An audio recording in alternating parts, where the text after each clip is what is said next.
Hello. Hello. Welcome to the second program in the series, Clean and Green. My name is Joe Wasserman. I will be the host for today. Today I will be talking to Cynthia Jennings. Cynthia has been a leader in the community struggle to close a very toxic landfill in the north end of Hartford. She has been a voice for those who have been victimized by powerful polluters, particularly low-income communities of color, who she has helped to empower. Thank you, Cynthia Jennings, for joining us today and for your work around environmental justice. Please tell us about the organizing work which resulted in the closing of the North Meadows landfill. Okay, thank you, John. I want to thank you for your years and years of working towards environmental justice in the city of Hartford. All right, so let me tell you about the North Hartford landfill. I met a woman by the name of Helen Nixon, and I'm sure you know who Helen Nixon is. And she had an organization called Survivors on Sunset Street. And she asked me if I would be interested in joining the organization. And I said, tell me a little bit about it. And she told me that out of, I think it was 9 black men that lived on Sunset Street, there were two left living. And the other 7 died from cancer, and the other 2 that were left living had cancer. Helen had actually lost 2 husbands on Sunset Street. So this was many years ago. I think this was like in the late 80s, early 90s. And it ended up with a fight against what we considered to be a dangerous landfill that was in our community. So that's what I have to say about that. We felt like there was an organization called the United Church of Christ, I think it was, and they did a study called Toxic Waste and Race, and it determined that based on your race, you were more likely to be a part of an environmental justice community or live near an environmental facility, a risky environmental facility, than you were if you were black than if you were white or any other color. So that was many years ago. The whole issue of environmental racism in Hartford we started out, or I started out coined with the term environmental racism, but then so many people that were not black were working with me. Then, and the white community said, we don't believe it's environmental racism. We live here and we're being affected too. And I said, you know what? You're right. Let's call it environmental justice. And it's been environmental justice, or referred to as environmental justice, for that purpose, because so many people were affected, and it was not just blacks. You just had a higher chance of living near an environmentally risky facility if you were black than if you were white. But still, Hartford is a small town, and many people were affected based on the fact that they lived in Hartford, period. How did we, and we were working together on this. I was working with the North Hartford Seniors in Action at the time. How did we take the audience through, the viewers through the steps of how we empowered the community to fight back? Okay. Well, thank you for reminding me about North Hartford Seniors in Action. Yeah. That was a very powerful group that actually worked towards environmental justice all their lives. We had Fanny Arnhem, we had Miss Ellis, Gladys Ellis. Yeah. Gladys Ellis, right. Gladys Ellis. We had people that were out there working with us. We had, actually, Larry Charles was also working with us. He was the executive director of One Chain, and he was placed there by Mayor Carrie Saxon Perry, who worked within her own office to make sure that we had the resources, excuse me, to move forward with this issue. So. How did we close that landfill? All right. Hartford was, I'll just say that initially my life was threatened. Someone called me, and he had a deep, raspy voice, so he wouldn't identify himself, so I just called him Deep Throat. And he said, if you continue messing with this landfill, we're going to run you off the road with a garbage truck and rearrange your face. So I told him, I said, you know what, Deep Throat, if you run me off the road with a garbage truck, you better back that truck up. You better make sure I'm dead. You better not let me live. And after I finished speaking to him, I went to one chain. I told Larry, I said, my life is being threatened. And that's when he said, we're going to do something public. And he decided he was going to have a landfill forum, of which over 250 people attended. So there was great interest in this landfill and the smell that was coming out of it, and the potential harm that it was doing to our community. So we had the landfill forum. And once again, the North Hartford Seniors in Action. Fanny Arden was one of the keynote speakers. She was there, and we actually talked to our Congress people about it. If they didn't come, they sent representatives. And one of our issues was the gassing of black people in North Hartford. And believe me, anyone of Jewish descent was totally against what was going on with that landfill. At night, they would light the fires and let the they light up the pipes that exhaled the methane gas, and it would just be incineration every night. So we worked together from that first initial gathering that we had, the landfill forum, and we worked with the Environmental Protection Agency. In fact, the Justice Department, the U.S. Department of Justice, had sent mediators there because they believed there was going to be a war in North Hartford because the issue was becoming so violent and so volatile. And eventually what happened was the Hartford City Council had signed an agreement that with the landfill operator that no matter what happened in terms of an environmental lawsuit, that the council would take the side of the landfill operators and not the side of the people that elected them to represent them.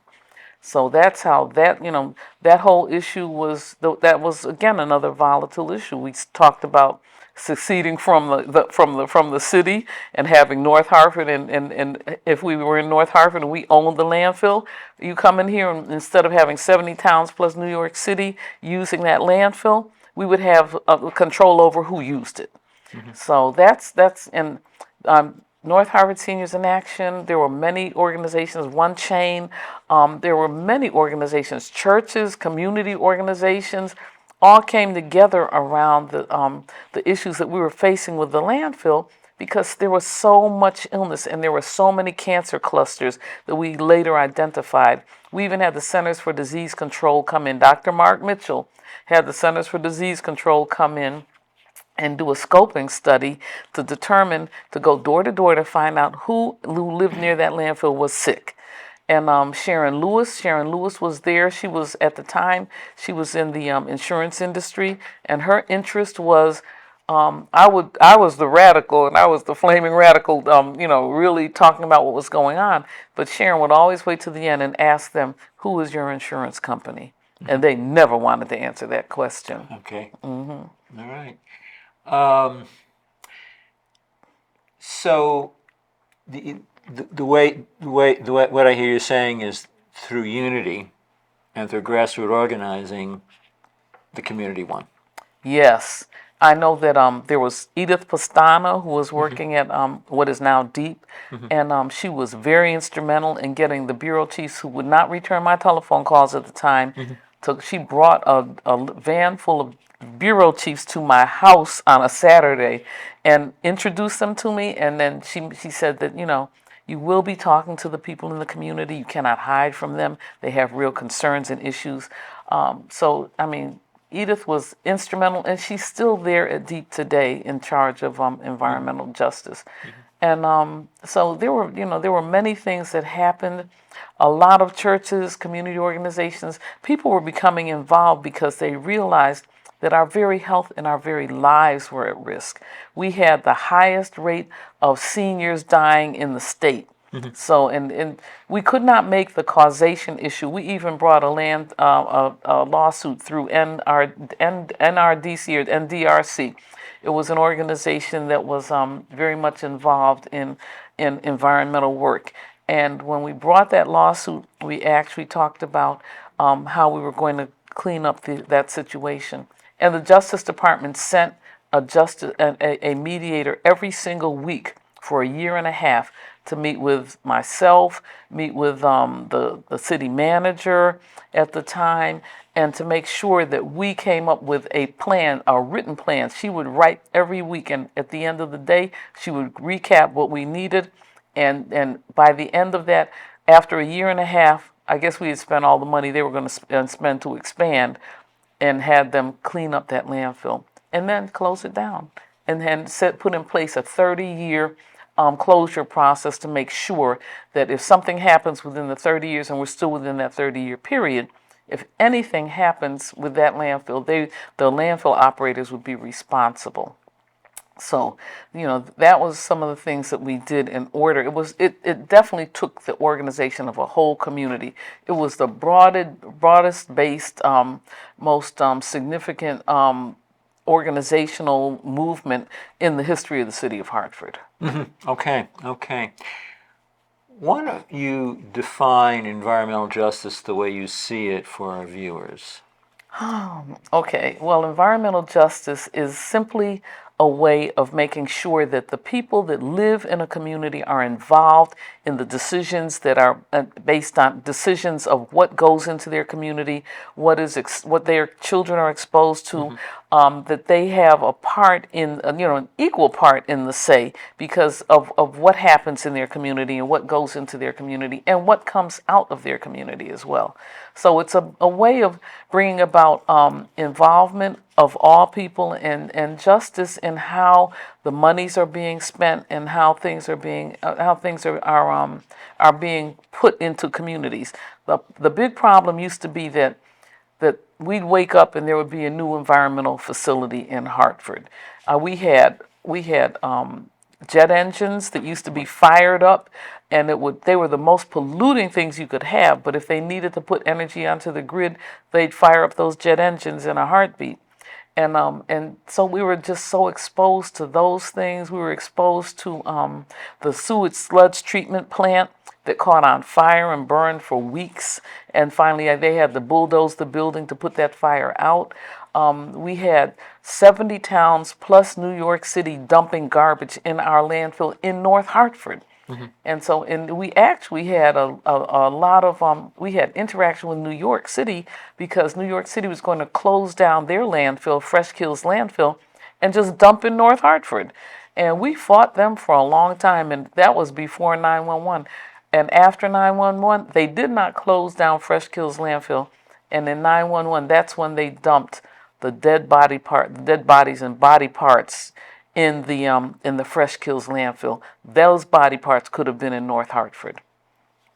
So, just the fact that what our fight was worth fighting, and it's still worth fighting to this day. Now, when 10 years after the landfill closed, they asked me to come and do an article, and they wanted me to come on top of the landfill, and I did not want to go, but I finally decided I would go. They had, and Dr. Mitchell and Sharon Lewis and so many community organizers had come together and put 450 solar panels on top of that landfill. It was the most beautiful thing I had ever seen in my life. And they had a bird sanctuary where the birds would come and mate. There would be parrots, red-tailed hawks, all kinds of special, birds that you wouldn't see in Hartford. But they used to come because the landfill generated a lot of heat. So a lot of birds thought they were south. They stopped there and just stayed there for the winter. So it was just a real experience seeing what the landfill had become. Why don't we talk about the impact of pollution on public health? The particles, Dr. Mark Mitchell, you mentioned he had been a public health director of the City of Hartford Public Health Department, and then he spun off the Connecticut Coalition for Environmental Justice out of the struggle around the landfill and other struggles.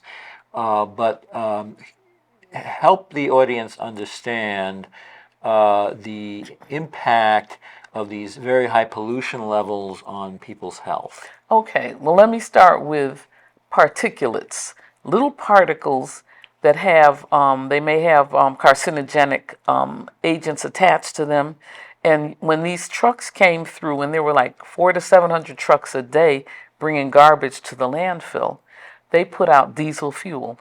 And diesel fuel is a known carcinogen, the exhaust. And so if you breathed the particles, they would go into your lungs, and they were so small that they would go into your blood. So we had an increased rate of cardiovascular disease in our city just from the truck exhaust alone. The health issues, the issue of asthma. The asthma rate was astronomical, and it became worse when we had the landfill closed down, but they continued to incinerate garbage in South Hartford. So many children were unable to go to schools a large part of the year, and asthma turned out to be one of the largest reasons for why children weren't going to school. If you don't go to school, you're not going to get an education, and you're going to be weaker and sicker. So just the fact that our children were being sickened, our seniors had the shortest life expectancy in the state. So everybody was being affected. The number of cancer clusters that we had was unbelievable. And right now, we never had cancer centers in Hartford. Now we have 2, maybe 3. So, I mean, just the amount of cancer that we have in the city of Hartford now, following all these exposures, is something to be concerned about. Why don't we talk about the environmental burden the capital region, is placing on the city of Hartford, people who live in the city of Hartford? Okay, the environmental burden was outrageous because nobody wanted to bury their own garbage in their own town. So 70 out of 169 towns would bury it in Hartford. People would flush their toilet in Avon, and their raw sewage would end up in our sewage sludge component. We had all the recycling facilities for the most part. Everything that could happen and that was adverse to your health did happen in Hartford, and it was a fight all the time. We had right now we're facing flooding and exorbitant amounts of flooding with raw sewage back up into homes in North Hartford. So that's been one of the things that we're talking about. And now we're also facing the possibility of a gasification plant again in the middle of the city of Hartford. And that is is designed to heat and cool the buildings in downtown Hartford. Every time a facility is implemented or established without the people, the involvement of the people that are around it, that creates a problem, and it continues to create health problems as long as we don't really realize that Hartford is a small city, this is a small state, and that number one, I used to ask people, well, what makes you think that polluted air knows where the city boundaries are? It does not. And so now places like Plainfield, is it Plainfield? Yes, Plainfield, Connecticut are fighting the development of a facility there that's going to deal with garbage and trash. So we really need to come up with a plan for how we're going to dispose of our trash, how we're going to reduce the amount of packaging for everything that we have, how we're going to move fast food joints into recycling, how we're going to use less energy to make paper and things to control to have in our community. And we still have to address the issue of what burns and what is incinerated, because one of the things I learned from Dr. Mitchell, who was our health director and our trainer, and the fact that dioxins create so much cancer. And dioxins are, I think they said 3 drops of dioxins in an Olympic-sized pool are enough to disrupt our hormone receptors. The thing is, we can't blame people for some of the things that we're facing. We need to do better with science and better with research and better with not putting poisons in the path of largely densely populated cities such as Hartford. Yes. You mentioned the Capitol Avenue project, which is going to be releasing methane. which has a number of problems, as we know. One is it does affect people's health, and the other is it also is a powerful greenhouse gas, Right. a very powerful greenhouse gas, at a time when we have accelerated climate change. Right. How do you see the climate change issue connecting in with this? I think that right now, people are recognizing the science and accepting the science of climate change as part of what we're doing in our climate. You know, the incineration, the methane gas from the garbage disposal. I mean, there are so many things that happen because we are not cognizant and we are not paying attention to the science and the harm that these things can do to our children, our unborn children. We have massive amounts of children now that are born with disabilities. We don't even know why, because no one is stepping up and saying, "Well, this causes it. This is these are things that are causing some of this the disabilities that our children that are facing." But I have a granddaughter who can't talk and can't walk, and she's now 10. And they said she will never talk and walk in life. And my brother has a grandson that it will never be able to walk or talk in life. So we now have things in our families that we never had before. So I think that the way I see it turning out is that eventually, as more and more people become involved in this movement, they're going to have to listen to the people that are out there suffering. And why? Because people are going to start running against people who don't look into their health interests. People are going to start putting people out of office, and not just voting. Voting is a threat, but that's not the ultimate threat. The ultimate threat is running against someone and putting them out of office. You may not be able to totally put them out of office, but you may be the swing vote that reduces it and makes it possible for someone else who's running to win. So I've run for so many offices just because people felt like, well, we can put this in your community. We can have a voice vote in the house and not and have the landfill operator not have to report to Department of Environmental Protection at all for 2 years. I mean, some of these things were exposing us to low-level radiation. My son called me one day and he said, "Mommy, don't come home. The landfill is on fire," which was my worst nightmare. And I said, "Oh no, I'm coming one more time." I said, "Get packed, get whatever you want to bring it with you, because we're not going back to that house. We are moving." And when I got home, they put everything in the car. We left the house we had lived in. I had lived in for 40 years. Okay, never went back to that house. And so I went across town and I talked to this state rep, and I said, "Well, you voted to allow these individuals to continue to dump in this landfill with no authority to do so from DEP." I said, "So I can't stay in my house, so I'm moving into your neighborhood and I'm running against you." And that's what I did. And I lost by, I think it was 118 votes, but that person never ran again either. So we have to understand that the people that are allowing these things to happen are the people we put in office. And so we need to, now we know, we need to take a look at our whole system of government and understand that we must allow the people in a democracy to make some of these decisions. We cannot make bad decisions for other people so that you don't have to live in harm's way. How can people get more involved? Okay. Number one, start with your neighborhood. Run for town committee. Town committee selects city council.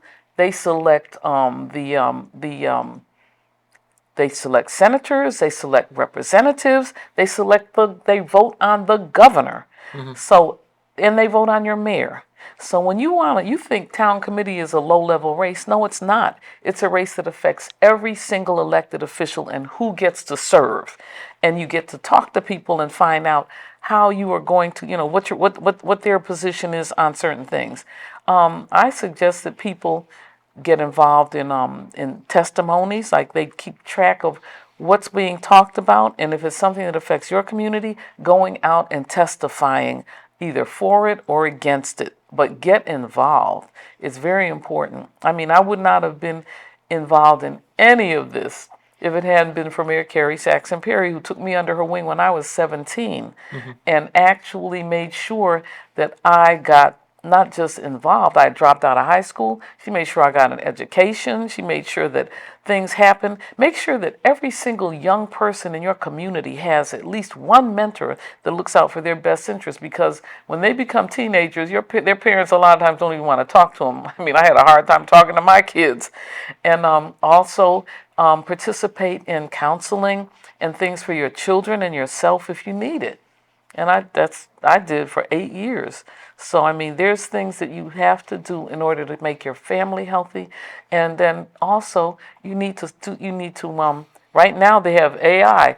Go through AI and find out what kind of environmental toxins are in your community. Learn to use the resources that you have. People used to sell encyclopedias. Now people use Alexa. They use all kinds of devices that can help you.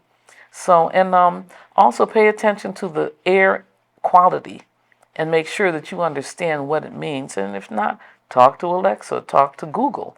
Okay, so people can get involved and find out what's going on in your church, what's going on in community organizations, and go to the meetings, attend some of these meetings. You're invited. I mean, really, people love to see people come out.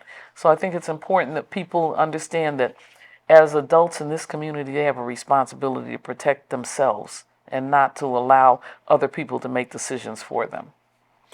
Okay. I know we both attended a conference a week or two ago, and you spoke at it, sponsored by the Sierra Club.